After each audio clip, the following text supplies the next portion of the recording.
क्या आपने कभी सोचा है कि हमारे भारतवर्ष में भगवान शिव स्वयं 12 स्थानों पर ज्योतिर्लिंग रूप में विराजमान क्यों हैं?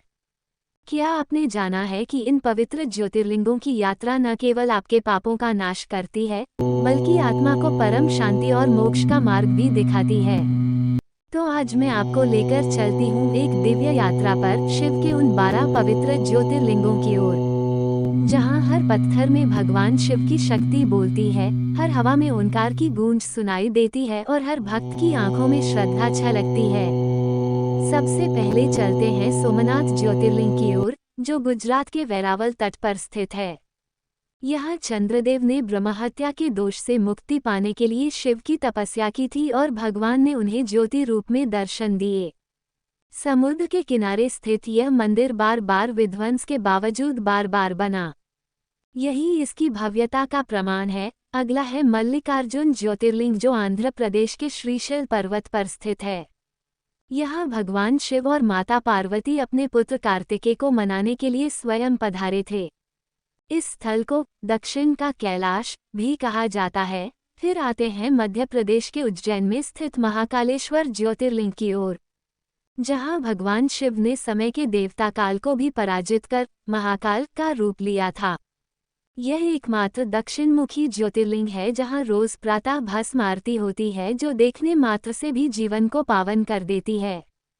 फिर चलते हैं ओंकारेश्वर की ओर, जो नर्मदा नदी के एक द्वीप पर स्थित है। यहाँ शिवलिंग ओम के आकार का है और यह स्थान आदि शंकराचार्य की शिक्षाओं का केंद्र भी रहा है।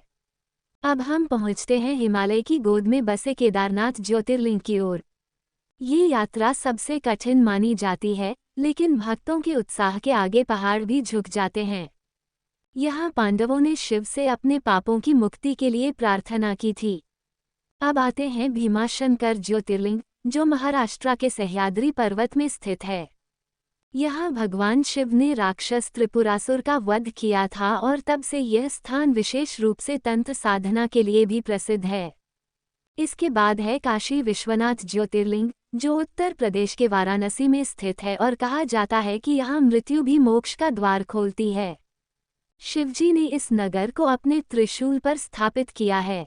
अब बढ़ते हैं त्रयंबकेश्वर की ओर, जो नासिक के पास स्थित है, जहाँ गोदावरी नदी का उद्गम हुआ और शिव, विष्णु, ब्रह्मा तीनों की शक्तियाँ एक ही लिंग में समाहित हैं।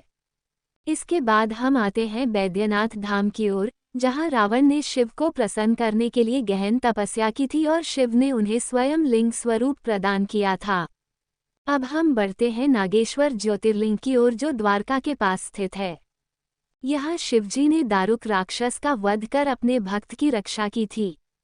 इसके बाद है रामेश्वरम ज्योतिर्लिंग, जो तमिलनाडु में समुद्र के किनारे स्थित है, जहाँ श्रीराम ने लंका यात्रा से पूर्व शिवलिंग की स्थापना की थी और खुद भगवान राम ने इस ज्योतिर्लिंग की पूजा की थी। और अंत में हम आते हैं घृष्णेश्वर ज्योतिर्लिंग पर, जो महाराष्ट्र के एलोरा गुफाओं के पास स्थित है।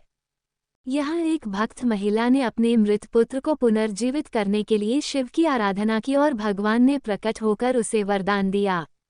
इन 12 ज्योतिर्लिंगों की यात्रा न केवल भक्तों को भक्ति की गहराई से जोड़ती है, बल्कि जीवन में शक्ति, शांति और संकल्प की अनुभूति भी कराती है। चाहे आप किसी एक ज्योतिर्लिंग की यात्रा करें या सभी 12 की, हर एक स्थान आपके जीवन को एक नया दृष्टिकोण और आत्मिक ऊर्जा देता है।